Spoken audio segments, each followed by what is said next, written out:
Todos deberíamos ser feministas. No es fácil tener conversaciones sobre género, ponen incómodo a la gente y a veces le irritan. Tanto hombres como mujeres se resisten a hablar de género o bien tienen tendencia a restar importancia rápidamente a los problemas de género. ¿Por qué siempre incomoda pensar en cambiar el estado de las cosas? Hay gente que pregunta, ¿por qué usar la palabra feminista? ¿Por qué no decir simplemente que crees en los derechos humanos o algo parecido? Pues porque no sería honesto.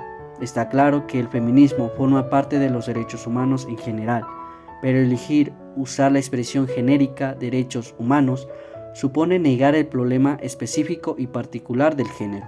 Es una forma de fingir que han sido las mujeres quienes se han visto excluidas durante siglos. Es una forma de negar que el problema del género pone a las mujeres en el punto de mira, que tradicionalmente el problema no era ser humano, sino concretamente ser una humana de sexo femenino. Durante siglos, el mundo dividía a los seres humanos en dos grupos y a continuación procedía a excluir y oprimir a uno de esos grupos. Es justo que la solución al problema reconozca eso. Hay hombres que se sienten amenazados por la idea del feminismo.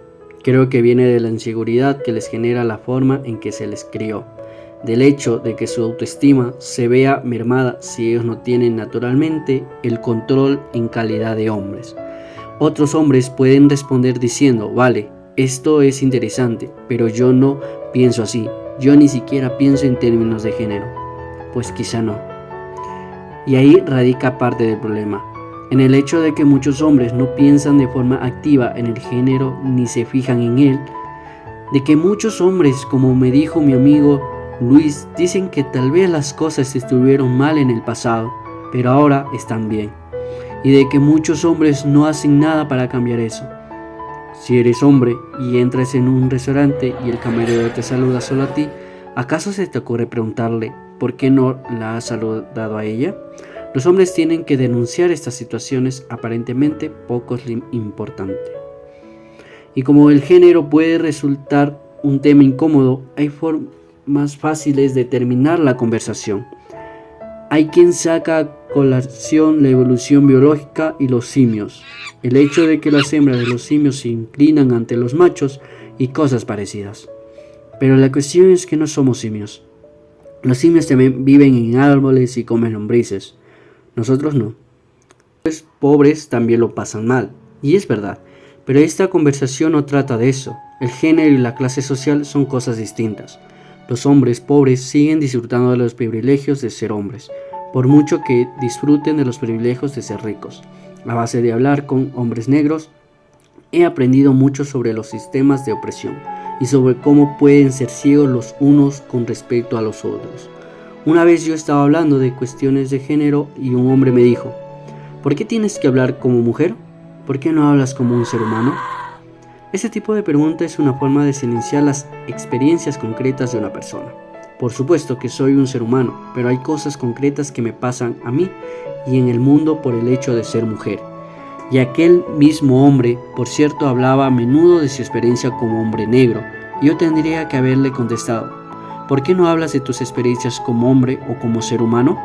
¿Por qué como hombre negro? Así que no, esta conversación trata de género. Hay gente que dice, oh, pero es que las mujeres tienen el poder verdadero, el poder de abajo. Esa es una expresión nigeriana para referirse a las mujeres que usan su sexualidad para conseguir cosas de los hombres.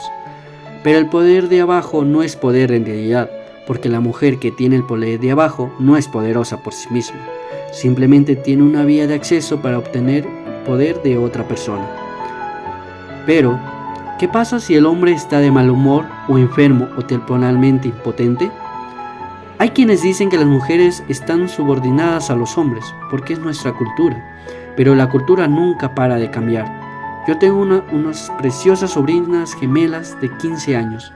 Si hubieran nacido hace 100 años, se les habría llevado y se las había matado, porque hace 100 años la cultura Igbo creía que era un mal presagio que nacieran gemelos.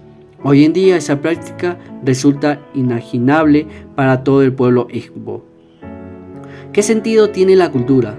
En última instancia, la cultura tiene como meta asegurar la preservación y la continuidad de un pueblo. En mi familia yo soy la hija que más interés tiene por la historia de quienes somos, por las tierras ancestrales y por nuestras tradiciones.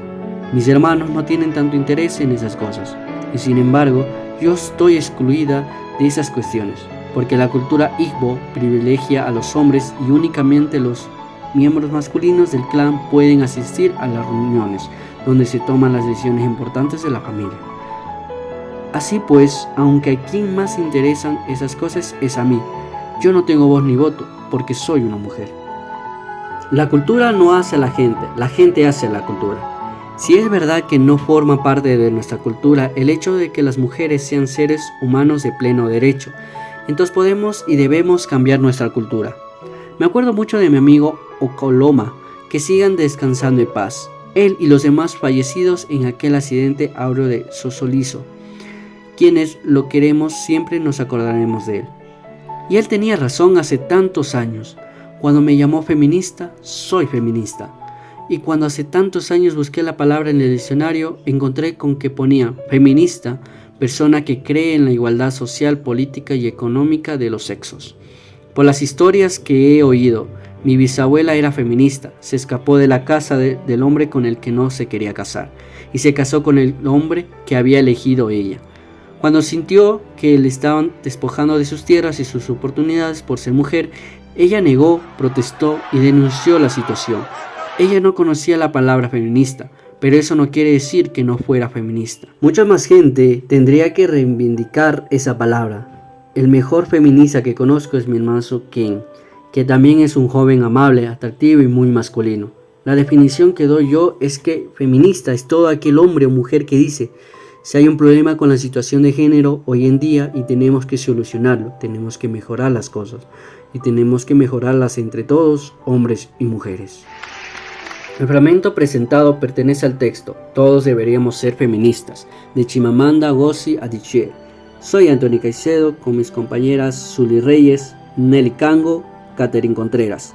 Este trabajo forma parte de las prácticas de servicio comunitario del proyecto Axiomas.